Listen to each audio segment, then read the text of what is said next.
안녕하세요. 윤영로TV의 날짜 이야기입니다. 오늘은 11월 10일이 되겠습니다. 자, 11월 10일은 어떤 이벤트가 있었을까요? 이벤트라기보다는, 오늘이 바로, 터키의 그 지도자이죠. 케말 파샤. 그러니까 무스타파 케말 파샤라는 그 이제 지도자가, 이 파샤라는 말이 이제 지도자에 대해서 그 붙이는 용어라고 그러더라고요. 무스타파 케말 파샤가, 그야말로 터키, 지금 튀르키예죠. 이름을 튀르키예로 바꿔서 불러달라 그렇게 이제 요청을 전 세계에 했기 때문에 지금 다 튀르키예라고 부르고 있습니다. 튀르키예 공화국을 이제 그 빌드업한 사람이에요. 만든 사람이죠. 그야말로 건국을 한 사람입니다. 물론 뭐 그의 그 이력을 보면은 이제 군인으로서 상당히 그 화려한 이력을 갖고 있는데 어, 군인으로서 그 오스만 제국, 오스만 제국이 이제 그 어떻게 보면 패배를 했기 때문에 그러면서 이제 그 튀르키예가 이제 별도로 독립을 이제 하게 됩니다. 그 독립을 하게 되는 그 과정에서 이제 커다란 역할을 했던 사람이고, 그다음에 튀르키예라는 나라를 건국을 하면서 약 한 15년 정도 그 이제 집권을 한 걸로 저는 기억이 되는데 상당히 그 오랜 기간 동안에 정권을 잡고서 그야말로 튀르키예의 그 어떤 그 기본 기초를 이제 닦아놓은 그런 그 이제 지도자다라고 이렇게 이제 보시면 될 것 같습니다. 오늘이 바로 그 무스타파 케말 파샤가 유명을 달리한 날입니다. 그래서 우리가 한번 그 케말 파샤에 대해서 한번 공부를 좀 해볼 필요가 있지 않을까. 어쩌면 그렇게 이제 그야말로 그 오스만 터키 제국이 굉장히 컸던 그 이제 그 나라인데 땅을 다 잃어버리고 이제 마지막으로 그 이제 지금 현재 그 이제 튀르키예 공화국을 갖다 이제 이루고 있는 그런 그 이제 영토로 축소가 되면서 이제 이 튀르키예 공화국을 건설을 했는지 그리고 15년이면 상당히 이제 그 민주주의 국가에서는 이제 대통령 임기를 4년으로 이제 해서 뭐 중임을 한다든가 아니면 우리나라 같은 경우 이제 5년 지금 5년제를 하고 있는데 뭐 두 번, 세 번 하면은 뭐 독재자니 뭐니 참 우리는 그 그런 이제 지도자를 폄훼하는 그런 그 말들을 많이 하는데 터키만 해도 안 그랬던 것 같아요. 그러니까 이 케말 파샤를 정말 건국의 아버지로서 이렇게 추앙을 하고 있는 그런 것을 제가 이 튀르키예를 두 번인가 이제 간 적이 있었는데 갈 때마다 이제 사람들한테 그런 걸 많이 느꼈습니다. 물론 뭐 어, 경제적인 그 수준이라고 하면 우리나라만은 못할 거예요, GDP가. 그럼에도 불구하고 상당히 그 이제 건국의 지도자로서 모시고 있는 그 튀르키예 이제 초대 대통령이면서 건국 대통령이죠, 말하자면. 그래서 오늘은 튀르키예를 건설한 튀르키예 건국 대통령 무스타파 케말 아타튀르크 상당히 호칭이 깁니다. 케말 파샤에 대해서 우리가 공부를 한번 해볼 필요가 있어서 오늘의 주제로 그렇게 한번 만들어 봤습니다. 네, 그러면은 무스타파 케말 파샤에 대해서 한번 그 내용을 좀 살펴보겠습니다. 자, 무스타파 케말 파샤는 1881년에 태어나서 태어난 날짜 기록이 없더라고요. 1938년 11월 10일 날 이제 유명을 달리했네요. 어, 무스타파 케말 파샤는 오스만 제국의 육군 장교였었고 혁명가였고 또 이제 작가로 그야말로 이름을 이제 휘날린 드높이 휘날린 이제 그런 사람이 되겠습니다. 음, 오스만 제국은 사실 그 굉장히 큰 그 나라였죠. 뭐 아프리카 북부 일부하고 그다음에 지금 그 튀르키예가 있는 그 서남아시아 그 일대 그리고 유럽 그 발칸반도 그쪽까지 그 세력을 갖고 있었던 아주 이제 커다란 그 이제 제국의 형태를 갖고 있는 나라였습니다. 근데 이제 여기 이제 전쟁을 치르면서 이제 막 이제 국경이 이제 무너지고 또 독립을 하고 뭐 이제 이러면서 이제 저 오스만 제국의 그 형태는 이제 없어지는 거죠. 저 무렵에. 그러니까 일단은 튀르키예 공화국을 건국한 건국 대통령이에요. 초대 대통령. 뭐 건국 대통령과 초대 대통령은 조금 의미가 다르죠. 예. 이 건국 그 파운딩 파더라고 하는 거는 국부죠, 국부. 참, 그 신기합니다. 미국에서는 그 이제 건국의 아버지들을 파운딩 파더라고 그러거든요. 우리말로 요르기면 국부인데 우리나라에서 국부 하면 엄청 그 무슨 뭐 권위주의적이고 뭐 아주 수구적이고 그런 의미로 그렇게 다들 받아들이는 것 같아요. 참 뭐 언어라는 게 뭐 시대에 따라서 가는 거니까 그렇게 보는 사람이 많은 시대는 그렇게 보이겠죠. 어찌됐든 그 튀르키예 공화국의 건국자이자 초대 대통령이었다. 줄이면 건국 대통령이네. 트리키에 공화국은 뭐 모두에도 말씀드렸지만 저 두 번인가를 방문을 한 적이 있었습니다. 참 그 튀르키예는 가보면 뭐 모든 게 다 문화재더라고요. 그냥 뭐 무너져가는 담장도 문화재라고 이제 그러더라고요. 근데 저희가 그 보스포러스 해협을 통해서 이제 유럽하고 연결이 되죠. 지금 그 튀르키예를 보면 튀르키예가 원래 본토 터키 수도 튀르키예 수도가 있는 앙카라가 있는 그 땅은 엄청 넓죠. 근데 보스포러스 해협을 건너가서 그 이스탄불이 있는 그 조그만 그 튀르키예 땅이 있습니다. 어, 이제 결국은 그건 유럽이죠. 유럽에 속하는 거예요. 이 앙카라가 있는 쪽은 이제 아시아에 속하는 거고. 그러니까 이게 동서양의 가교 역할을 한 지역이 바로 다리 역할을 한대요, 진짜. 그래서 많은 문화들이 이제 동서양이 이렇게 이제 교잡이 일어나갖고 뭐 동양인 듯 보면은 서양인 것 같고 서양인 듯하고 보면 동양인 것 같고 그런 데가 튀르키예 아닌가라는 생각을 하게 됩니다. 그리고 인종적으로 봐도 그래요. 그때 갔을 때 가서 보면은 어떻게 보면 저는 분명히 서양석 사람의 얼굴을 하고 있는데 터키 사람, 튀르키예 사람이라고 그러더라고요. 그리고 누가 봐도 전 동양 사람인데 그 서양 사람 비슷하게 생긴 애하고 아주 그 친하게 잘 지내는 그런 모습을 봤습니다. 결국은 그 동서양의 가교 역할을 했기 때문에 물론 교잡된 형태의 인간도 나왔겠죠. 이 교잡이라고 하니까 조금 좀 그렇습니다. 뭐 식물에 쓰는 종도 아니고. 하여튼 그렇게 이제 피가 섞이다가 보니까 음, 그 양쪽을 다다는 중간 형태의 얼굴도 있겠지만 근데 그러면서 뭐 서양 얼굴도 나오고 동양 얼굴도 나오고 이제 그런 거죠. 거기가 그런 지역이에요. 제가 봤을 때는. 자, 그다음에 제1차 세계대전 당시 육군 장교였고 오스만 제국이 패배 이후에 그러니까 오스만 제국의 장교였던 거죠. 어, 이제 오스만 제국이 패배한 다음에 이제 1차 세계대전 때 이제 패배를 한 거예요. 이제 이쪽에 줄을 섰던 거죠. 축국이라고 그러나요? 네, 이쪽 그 동맹군이 아니고. 어, 그래서 이제 튀르키예 패배를 하고 나니까 뭔가가 이제 이 국경이 꿈틀거리는 거죠. 그러니까 이제 튀르키예 국민운동 소속으로 이제 튀르키예가 야 우리가 오스만 제국 뭐 이런 형태로 있을 게 아니고 튀르키예가 독립을 하자 해갖고 이제 튀르키예가 독립을 하기 위한 어떤 전쟁을 갖다가 이제 주도를 하게 되는 거죠. 뭐 역시 지도자가 될 사람은 이제 저런 면에서 이제 특출난 능력을 보이게 돼 있습니다. 네. 우리나라 마찬가지고요. 뭐 어느 나라 다 마찬가지입니다. 자, 일찍이 청년 트로크당에서 활동하였으며 갈리폴리 전투에서 영국과 프랑스 군대의 공세를 저지한 탁월한 장군이었다. 네. 자, 오스만 제국을 한번 볼까요? 그 밑에 조그맣게 줄을 달아놨습니다. 14세기부터 20세기 초까지 유럽 동남부, 서아시아, 북아프리카 대부분을 통치하던 광대한 제국이었다. 아, 아까 말씀을 드렸죠. 네. 그다음에 갈리폴리 전투에서 이제 승리를 했다라고 했는데 갈리폴리 전투는 제1차 세계대전 당시에 영국, 프랑스 연합국이, 동맹국이 아니라 연합국이네요. 영국, 프랑스 연합군이 오스만 제국에 대항하여 걸린 어, 다르다넬스 해전, 그다음에 갈리폴리 이 상륙작전, 저거를 이제 통틀어서 갈리폴리 전투라고 이렇게 이야기하는데 여기서 이제 영국과 프랑스의 연합군이 이제 공세를 취하면서 밀려오니까 맞서 싸워야 될 거 아니에요. 근데 그 공세를 아주 효과적으로 저지한 그 군인으로서 탁월한 그런 장군이었다라는 얘기가 있습니다.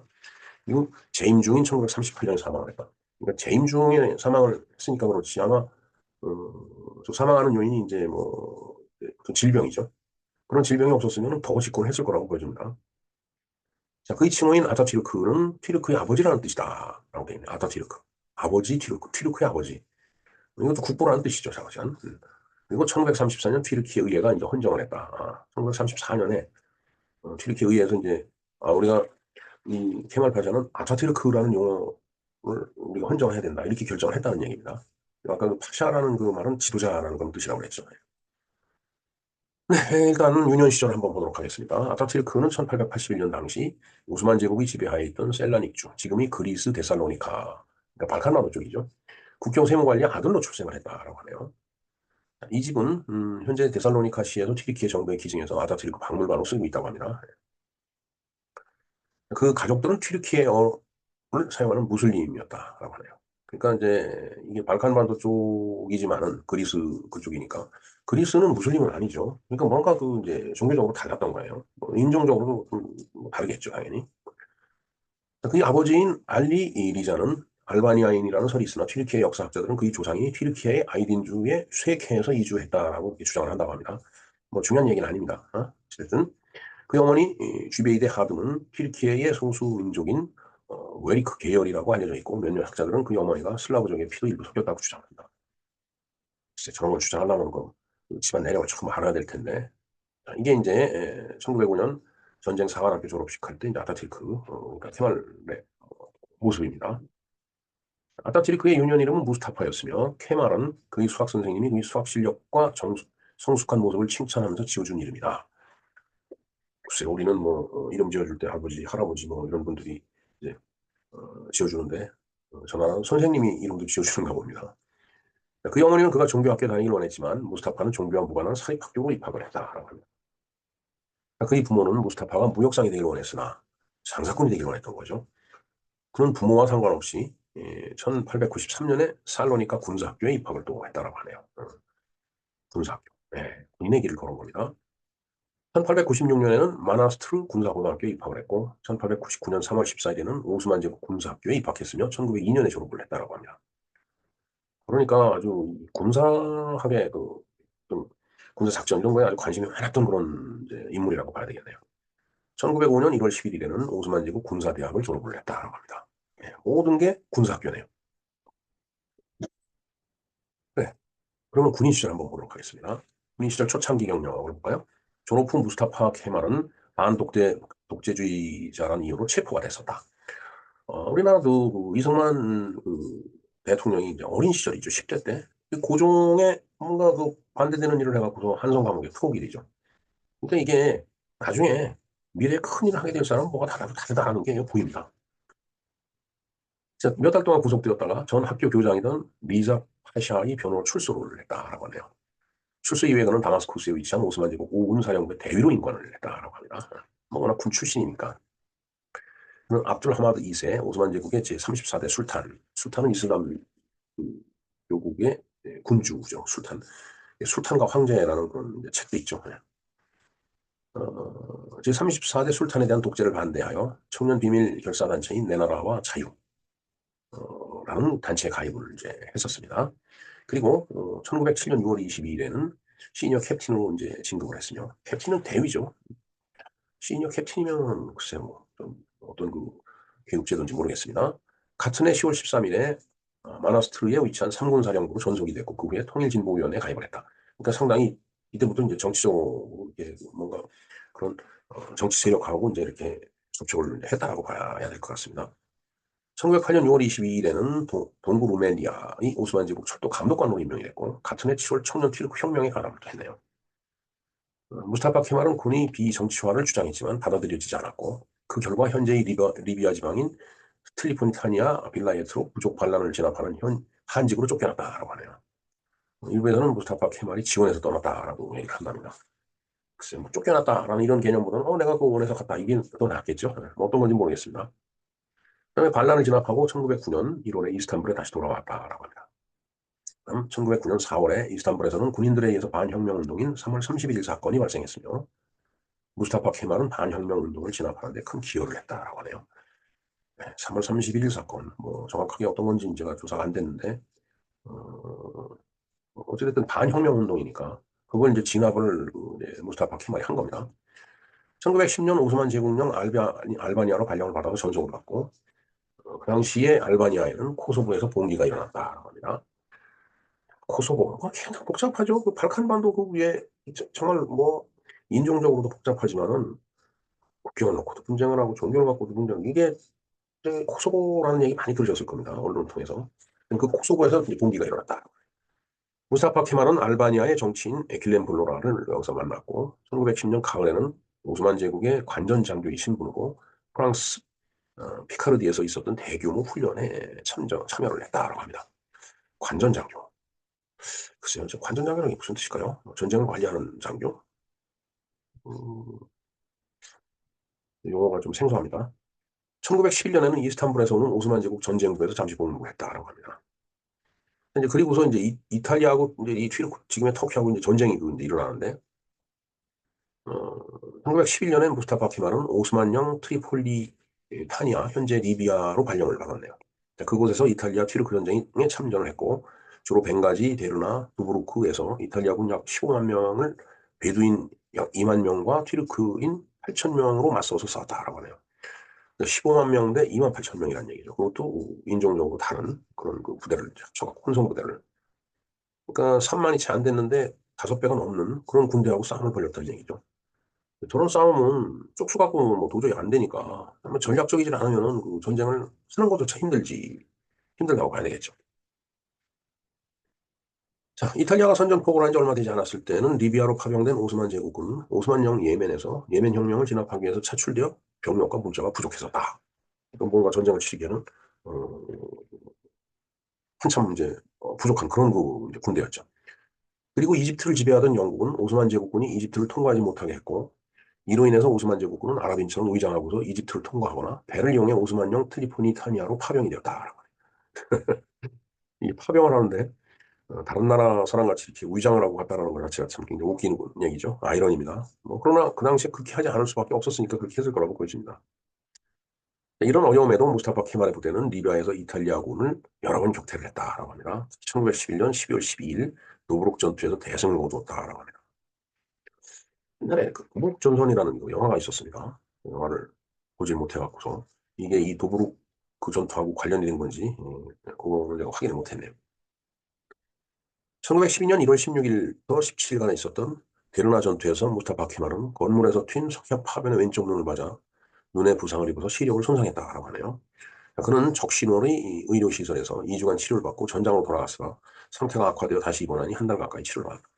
적신호이라고 하는 것은 그러니까 아랍한 적십자를 얘기하는 거예요. 적십자면은 그 십자가 들어가고 이 무슬림 쪽에서 봤을 때는 이슬람 쪽에서 봤을 때는 야 이거 뭐 도대체 옛날 그 십자군 전쟁 때 우리하고 엄청 피튀게 싸운 그런 존재들 아니냐. 그러니까 그런 만큼 못 쓰겠다. 그래서 이제 적신월이라고 달이 이렇게 그려진 그런 깃발을 쓰고 있습니다. 그리고 그거를 이제 어, 그 적신월이라고 우리가 번역해서 이제 쓰고 있는 거죠. 그다음에 1912년 3월 6일 데르나의 오스만 제국군의 그 지휘관이 됐네요. 그리고 12년 10월 18일 날 이탈리아 튀르크 전쟁이 끝날 때까지 무스타파 케말은 이 지역을 수비를 하고 있었다고 합니다. 무스타파 케말 등 오스만 제국군의 지휘관들은 발칸 전쟁이 발발하자 귀환을 했다.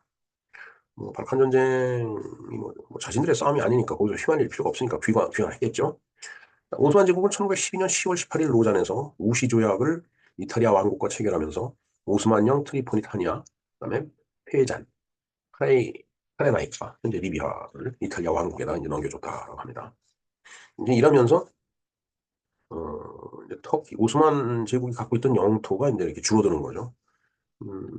이제 여기서 보면 이제 이 튀르키예 본토에 대해서는 이제 뭐 이리저리 넘기고 이제 하질 않았기 때문에 그러니까 그게 이제 어떻게 보면 이제 독립투쟁, 건국의 그 단초가 될 수도 있다라고 보여지네요. 자, 발칸 전쟁을 한번 보겠습니다. 제1차 세계대전 때는 갈리폴리 전투에 승리를 거둬서 큰 공을 세웠다라고 합니다. 누가? 케말 파샤가 그랬다는 얘기죠. 무스타파 케말이요. 제1차 세계대전이 끝나고 연합국들이 오스만 제국을 침공할 때 전선에 나가 조국을 수호를 했다고 합니다. 그다음에 갈리폴리 전투 이후에 케말에서는 지도자라는 뜻의 파샤 칭호가 따라붙게 되는데 그래서 유럽 등 외국에서는 케말 파샤라는 이름으로 널리 알려져 있다. 그래서 저도 튀르키예를 갔을 때 케말 파샤라고 얘기를 들었습니다. 그래서 저는 케말 파샤로 알고 있었는데 이제 무스타파 케말 아타튀르크 뭐 이렇게 부른다라는 말을 여기서 접하고서 아 이게 부른 호칭 여러 개구나 하는 생각이 들었죠. 그러나 이제 케말이라는 이름은 그 이제 변동이 없죠. 어느 쪽 이름이든. 1921년 그리스가 아나톨리아를 침공할 때는 사카르와 전투에서 크게 승리를 거둬 대그리스의 음, 끝내게 만들었다. 뭐 전쟁의 의지라고 할까? 뭐 그걸 끝내게 만든 거겠죠. 예, 승리를 거뒀으니까. 예, 이게 좀 탈타가 난 것 같습니다.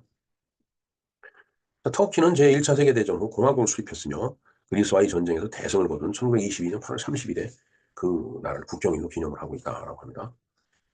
음, 그 전쟁이 1차 세계대전이 끝나자마자 공화국을 수립을 했네요. 우리나라도 마찬가지죠. 그 이승만 대통령에 의해서 이제 공화제가 이제 도입이 됩니다. 그러니까 이 사람들이 군인이라 무식하다 이게 아니고 다 이 사람들도 공부를 한 사람들이에요. 자, 그다음에 1923년 자신을 지지하는 청년 장교들과 함께 앙카라를 장하고 오스만 제국을 무혈혁명으로 멸망을 시켰다. 결국은 쿠데타죠. 네. 자, 그다음에 그렇게 이제 오스만 제국을 무혈혁명으로 뭐 멸망을 시키고 나니까 뭔가 자기의 영역이 생겼잖아요.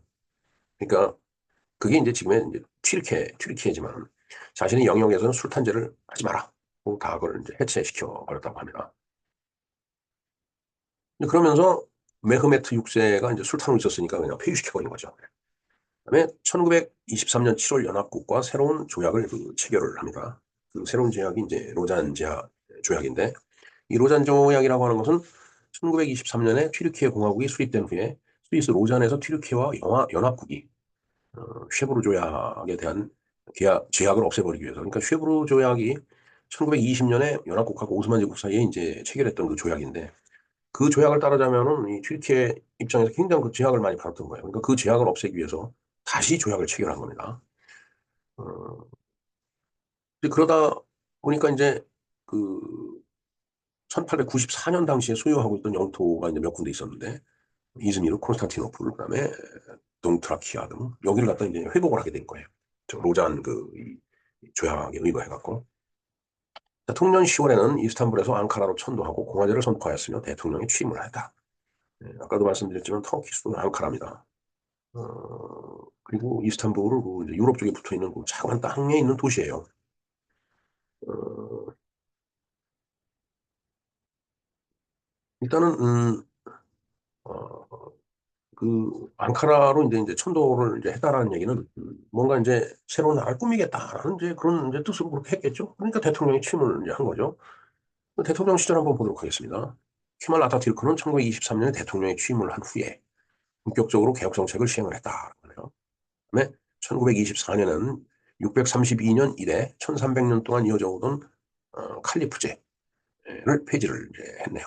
그러니까 이게 뭐 이슬람 국가의 최고 종교 권위자에 붙이는 이제 호칭이 이제 바로 칼리프제라는 거죠. 그럼 이제 폐지를 한 거예요. 그러니까 종교를 추구하는 그런 사람들의 어떤 권위를 갖다 인정하고 싶지 않다, 인정 못하겠다 이런 이제 뜻이라고 봐야 됩니다.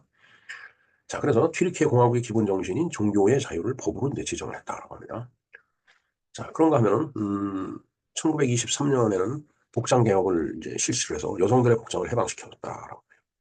그러니까 과거에 금기시되었던 여성의 교육권도 보장했고 남녀 평등 교육도 시행했고 그다음에 이슬람들 많이 쓰고 있는 어떤 그 달력을 폐지하고 유럽식 그레고리력을 이제 쓰도록 했는데 그게 지금 우리가 쓰고 있는 이 달력이죠.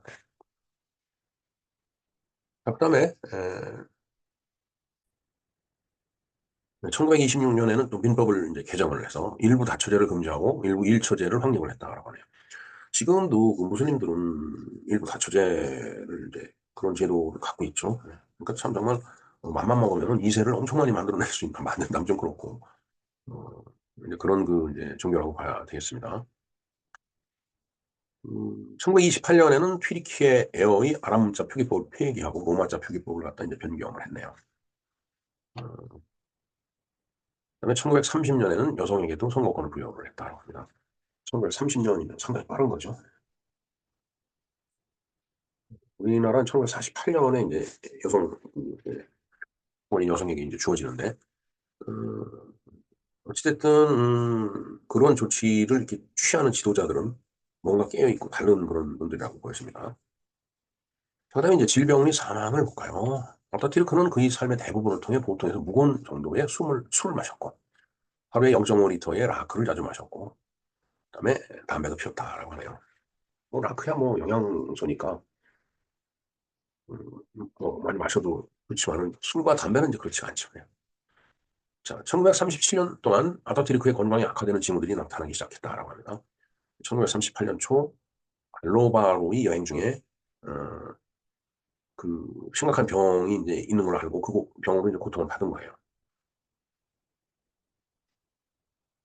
자, 그다음에 치료를 위해서 이스탄불로 갔는데 거기서 간 경화증 진단을 받았다고 합니다. 그래서 이스탄불에 머물러야 되겠죠. 치료하려면은 그럼 규칙적인 생활 방식을 유지하기 위해서 그냥 노력을 했는데 결국은 돌마바흐체 궁전에서 57세 나이로 1938년 10월 10일 날 사망을 했네요.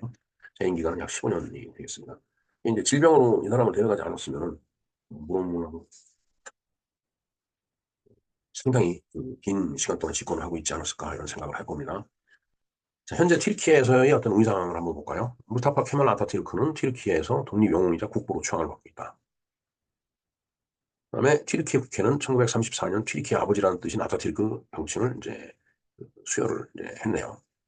그다음 공공 건물이나 거리의 이름은 이 명칭으로 다 바뀌었다라는 얘기입니다. 그리고 지표는 여러 가지 그 이제 사진이 들어가는데 오직 이 나라 지표에는 이 아타튀르크 케말 파샤 혼자뿐이 없다라는 그런 얘기가 되겠습니다.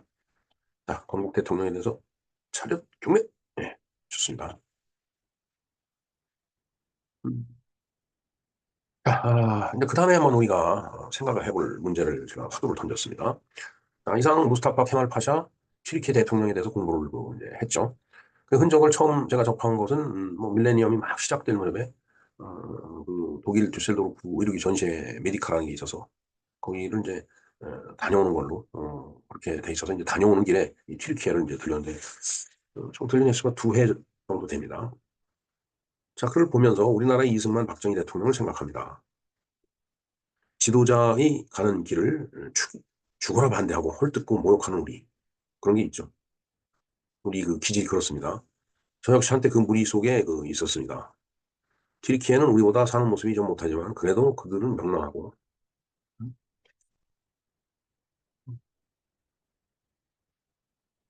그 케말 그 대통령을 갖다가 또 이렇게 존경하고 뭐 명랑해야지 존경할 만한 마음이 이제 생기겠죠. 울적한 마음에서 뭐 그런 게 생기겠어요. 자, 그래서 이게 케말 대통령을 뭐 케말 아타튀르크, 케말 파샤 같은 이런 호칭으로 이제 우리는 존경을 하고 있다라는 얘기가 되겠어요. 하지만 지금 우리는 자유를 준 대통령 누구예요? 이승만 대통령이죠. 네. 그리고 밥을 준 대통령 누구예요? 바로 박정희 대통령입니다.